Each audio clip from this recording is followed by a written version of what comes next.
North Beach PAWS is a no-kill dog and cat shelter located in the North Beach area of Grays Harbor County, Washington. It has been in operation since 2001. Minutes of general membership meeting of North Beach Progressive Animal Welfare Society of March 15, 2012. Lorna is the president of North Beach PAWS. Each month, Lorna and her husband, Mike Valdez, chair meetings for members to discuss organizational business. Began 10 years ago when a group of concerned citizens here in Ocean Shores felt that there might be an opportunity for us to assist PAWS of Grays Harbor in rescuing and getting adopted some of the North Beach dogs and cats. Val West, who is currently still the director there, had told me that they normally got about 60 dogs from North Beach community and about 125 cats, which was a significant number of animals. So I asked her at that time if she felt that it would be beneficial to her if we started a PAWS operation out here at North Beach to take care of those animals, and she said absolutely. So we decided to have an organizational meeting at our home here in Ocean Shores and invited a number of animal lovers in the community who had a reputation for actually rescuing animals. We also invited Bob Thornton, who was at that time the animal control officer for the city of Ocean Shores, Pastor Monson, I believe, myself, and of course Debbie Valdez, my sister-in-law, who's a big animal lover. And there were about 12 of us, I think, at that first meeting, and it just took place in our living room. And we did some brainstorming. We downloaded a lot of information offline on how other shelters were formed and organized and what their outreach was, and to get some ideas on how to go about this. And realized that the first thing we needed to do was form a nonprofit corporation, get a 501(c) status, so that we could collect donations and do fundraising and so forth. And my husband here, Mike Valdez, who's been a practicing attorney since 1976, was kind enough to help us in establishing that nonprofit organization and obtaining that status. So once that was done, the hard work really began. We didn't have a property, we didn't have a building, but we knew we had to do some serious fundraising to raise some money to do that. So we started having garage sales out of our homes. Many of us made it known that we were willing to foster lost and homeless animals in the area. We started putting articles in the local newspaper and advertising that fact. So that's kind of how we began, and slowly but surely we raised enough money. I think our first year's budget was like $15,000, and but we did raise enough money. With letters that went out to the community and many of the leaders in the community, we were able to raise $30,000 for a down payment. And then simultaneously we were actually looking for a piece of property that might work. There was a need in the community. There were animals going without, and they set up a foster system where they and a few others that they indoctrinated would take animals into their house. Started mostly with cats because it was a little easier, and they started getting a few dogs, and eventually found on the property where we are now, the building that is now housing the dogs. We rented from the family that owned the property at the time, and she had a dog grooming boarding business there while he had big equipment and earth moving stuff, and she wasn't doing that anymore, so Lorna approached her and asked her if she would be willing to rent us that building, and they did for $150 a month. So whoopee, we had a place to keep the animals besides in foster care. Kept the dogs in the back where the kennels are, and the kitties were with cages all over that front part, which is now what we'd call office and laundry room. And Kitty said to listen to the dogs and vice versa. And the cats were just in small cages. They couldn't roam around like they can now and that kind of thing. But they were in out of the cold. They were fed. You know, at least they had a place while we were looking for homes for them. Now, Mike, so you're on the board of PAWS. Right. You're a Rotary Club. I read your resume online. So Rotary Club, practice in attorney. You're practicing. You're an attorney with a practice in town. Community club. Do you ever get a day off? Yeah, well, I've kind of retired, supposedly. Uh-huh. Yeah, but it seems like all the days that I have off, I'm working for PAWS. Yeah. I really am not. I'm working all the time. Yeah. Yeah. But I love it. You know, Yeah. I love the animals, and it's just got a hold of me, and I enjoy every minute of it. Anyway, it just has grown from there, from a grassroots idea to a really big organization. We have a lot of people. I would say we probably have a couple hundred people involved, be it volunteer or member or people that frequent our garage sales in the community and support us in lots of different ways. And anyway, here we are. Well, I would say the most challenging aspect is the year-round fundraising that's required. Because when we we started renting that building, we did that for 18 months and got busy fundraising to raise the $30,000 we needed. I asked if they'd be interested in selling the property. And that time, Luke said, yeah. He said, we would sell it. They were in their 80s and getting kind of tired, couldn't take care of the property anymore, do a lot of the work that was needed to maintain it. So he wanted $300,000 for it. Now, this is 3 acres, 4-bedroom house, 650 square feet, big 40 by 80 barn, and plus this little brick building that was the kennel we started renting. We had the cats in the front and the dogs in the back for 18 months. So that was interesting. But anyway, so the $30,000 came about through, like I say, we actually sent letters out to businesses, to individuals in the community we knew were animal lovers, and we raised the $30,000. Now they offered it to us also for $250,000 as is. So because Luke had been a collector and decided not to take too much to the dump, there was a lot of stuff on the property we had to deal with. There was garbage that was buried all over the property. We didn't know all where the places were. There was gasoline and oil on the floor of the inside of the barn where he used to change his oil and his heavy equipment. So we had to do a feasibility. We wrote up. They said they'd give us a lease option to buy the property, either $250 as is or $300, and they would clean it up. So obviously we wanted to go with the lesser expensive amount if we could. So we spent a couple $1,000s to have an environmental study done through Envirometrics in Kirkland. We had them come down, do some soil sampling and testing, let us know where all the hot spots were and the trouble spots, and made a determination whether or not we could really afford to do the cleanup that was going to be necessary to make this a property we could use. And we thought we could do it for under $50,000. So we said, we'll take it as is. Anyway, from then on, I mean, we had the whole property. In August of 2006, we bought the property, and they moved out. We were able to move into the home. That became the cat house. We had the dogs exclusively in a little kennel building, and we had our work cut out for us cleaning out that barn so we could use it for more merchandise to sell, because we thought it's such a good location, you know, on Highway 109, we should try to have garage sales there every Saturday. And there had been a commercial usage already established. She had sold retail merchandise, aquarium supplies, pet supplies, and the little dog building for many years, and Luke sold gravel and dirt and all that. So we had the zoning okay, we had the precedent set, we could do garage sales there. So, and we checked with the county, everything was all fine.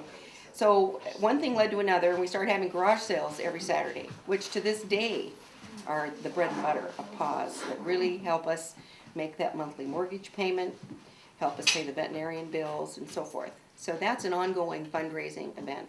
It's key to our operation. But we're not getting ahead. I mean, we're just holding our own.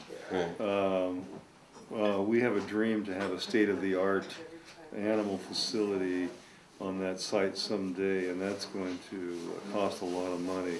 our vet bill right now, sometimes is $4,000 a month. So we really have our hands full, and fundraising is definitely our biggest challenge. So we're here at an estate sale today, and this is another PAWS fundraiser. Right. And how did this come about? This lady, Gloria Brazen, was an animal lover, and she left her entire estate to PAWS.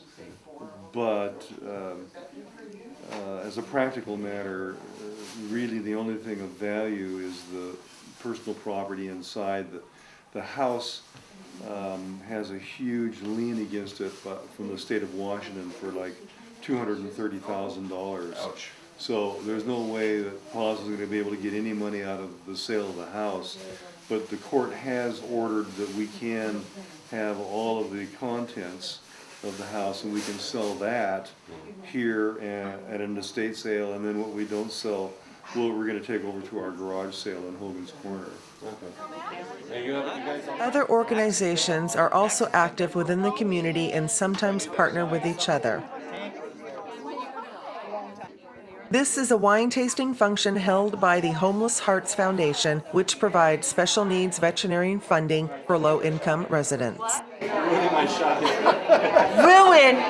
We're here today at the Homeless Hearts Spring Fling wine tasting fundraiser.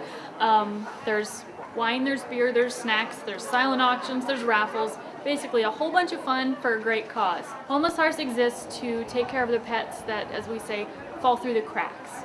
There's some pets that when a shelter is full don't have somewhere to go. There's some pets who have families, but the families are on hard times and just really can't do what their pet needs for them, and Homeless Hearts fills in the gaps there and helps provide that medical care. Also, they do educational outreach and try and get people to understand what it is their pets need so that we can help provide it for them. And all the funds donated today are going to go help local pets in the North Beach area to be as happy and healthy as they can, and hopefully not end up being homeless. Just be happy pets. Okay, first raffle prize. Okay, $20 gift certificate to the Viet Ho, the Vietnamese restaurant. I want that. Okay. I'll take that. Yay! Well, I want that. Sorry. Did you buy tickets? I did not. Okay, last three numbers, 086. Nope. 086. 086. I win. Somebody wanted to donate some items to PAWS. How would they go about doing that? Well, like Lorna was saying, our garage sale is probably the biggest arm of our fundraising, and we actually have a team of volunteers, guys like myself, who will go to anybody's home here in Ocean Shores and pick up donations. We have a little red trailer that was donated to PAWS, and we just take it right out to their house, and we'll pick up anything they want to donate to us and bring it back to our garage sale site. And I think we're probably the only charity in Ocean Shores that does pickups, so we're kind of proud of that. How did you become involved? I saw a notice in the paper that there was a PAWS meeting, and I had just moved down here not too long before that, and I told my husband, I want to go to the meeting, you want to come? No, he didn't want to go. So I went by myself and found that Lorna was involved, and I had known Lorna briefly through real estate, and so it was a friendly face. And I just, I can never keep my mouth shut, so here I was raising my hand every time they looked for somebody to sit at a booth or something, and it just seemed like a really warm bunch of people, and with a good focus and a good plan.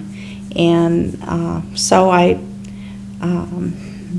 signed up, became a lifetime member, convinced Gordon to go with me to some of the meetings, and he became enraptured with working at the garage sale when we got that property out there and we started turning that big blue barn into a garage holding pen for garage sale stuff. At first we just pretty much used the house garage, but we gradually got that cleaned out in the back so that we could use it more and more.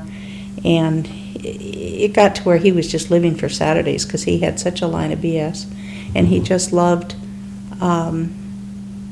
getting out there on Saturday and talking with people, and every once in a while he'd cheat and he'd find some little kid who was looking at a toy and he'd give it to him. Mm-hmm. You can have that. It was a nickel type of toy. So at any rate, I had to yell at him a couple times because he got a little carried away. But he really liked helping the animals, but talking with people was such a thing with him. But he got involved with going and helping collect things around the community as people donated stuff. And he went to the booths and worked at bazaars and things with me, and a lot of that sort of thing. When I first started, I remember telling Lorna, I'm not going to work out at the shelter. I can't stand the thought of seeing those animals with the look in their eyes, and I just can't do it. And she said, well, you'll get used to that. And I thought, no. I said, I'll work at booths, I'll crochet booties to sell, I'll do whatever, but I don't want to work out there. Well, pretty soon, we had the dog person quit, and Lorna said, look, it's only 11 days till the board meeting.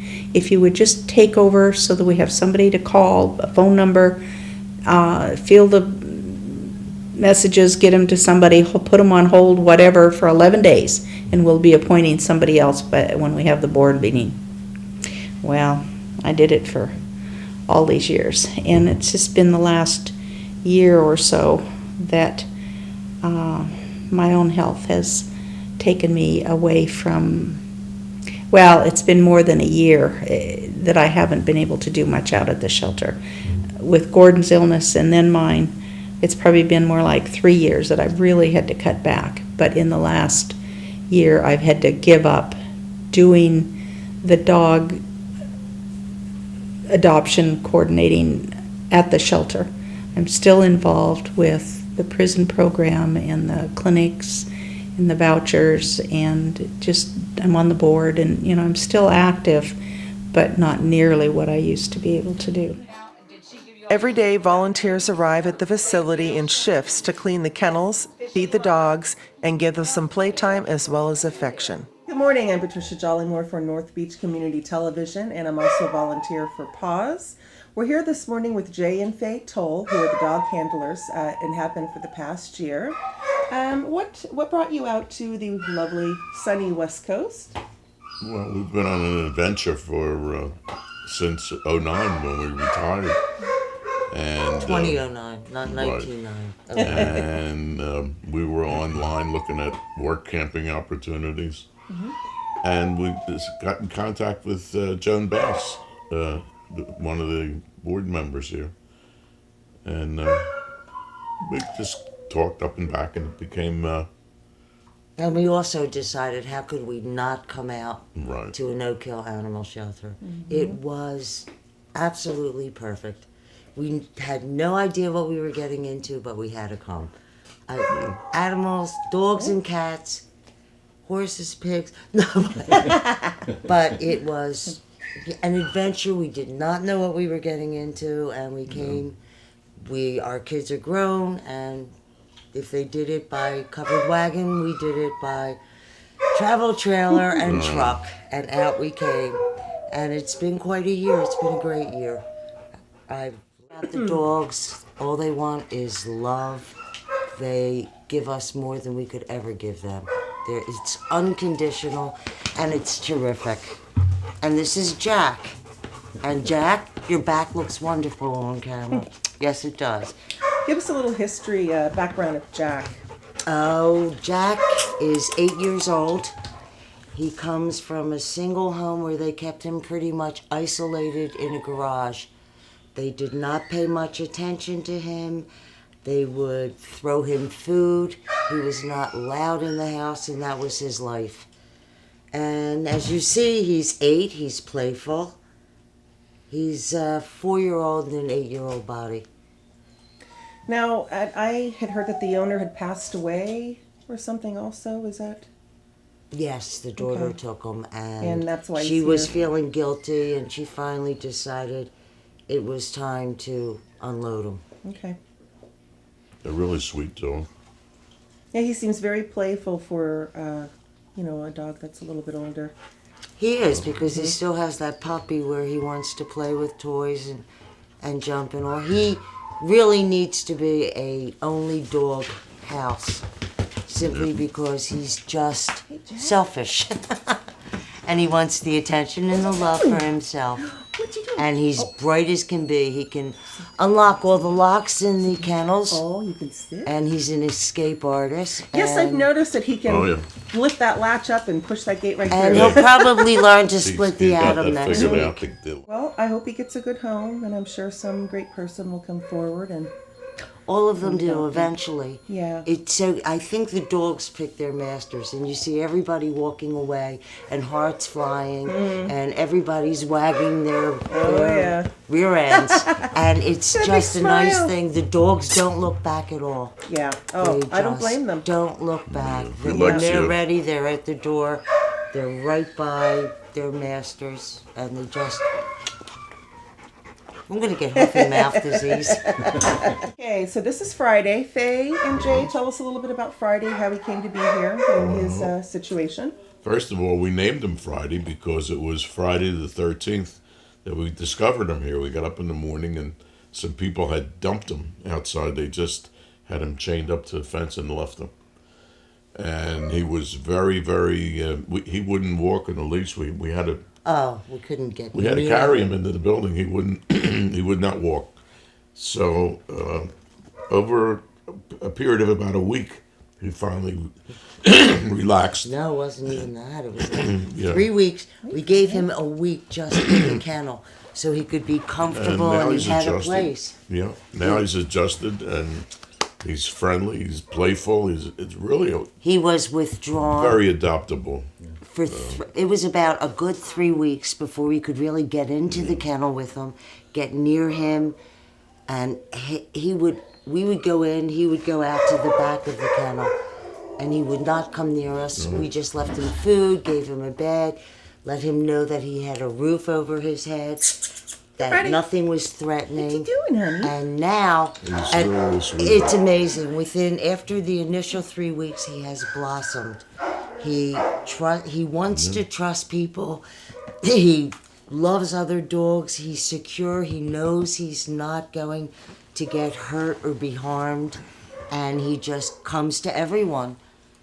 The first couple weeks, boy, he was unbelievably unhappy. We were shocked to find out he was only a year old. We couldn't believe that his life had been So he's very such. puppy-like. Well, he is a puppy, but the first year of his life had to have been Horrible. the most tragic.